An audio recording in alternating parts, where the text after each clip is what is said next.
ঈদ মানেই আনন্দ, আর এই আনন্দে বাড়তি রং যোগ করে নতুন নাটকগুলো।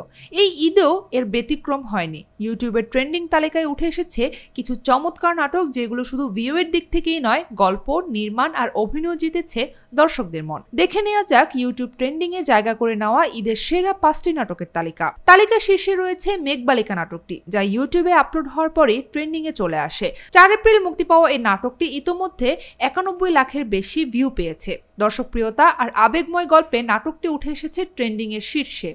দ্বিতীয় স্থানে আছে লাভ মি মোর নাটকটি। তৌসিফ মাহবুবের প্রাণবন্ত অভিনয়ে নাটকটি পেয়েছে দর্শকদের দারুণ সাড়া। মাত্র 4 দিনে এর ভিউ ছাড়িয়েছে 27 লাখ। এরপরে রয়েছে নির্মাতা মহিন খানের নাটক 51বর্তী। 5 এপ্রিল মুক্তির পর 8 দিনের মাথায় এর ভিউ দাঁড়িয়েছে 72 লাখের বেশি। এরপরই মুক্তি পেয়েছে হৃদয়ের এক কোণে। এই নাটকে অভিনয় করেছেন জোবান ও তটিনী। সুলতান এন্টারটেইনমেন্টের ইউটিউব চ্যানেলে মুক্তি পাওয়া নাটকটি 8 দিনে 72 লাখের বেশি ভিউ পেয়েছে। ঈদের অন্যতম আলোচিত নাটকগুলোর একটি তোমাদের গল্প, যা মুক্তি পেয়েছে 31শে মার্চ।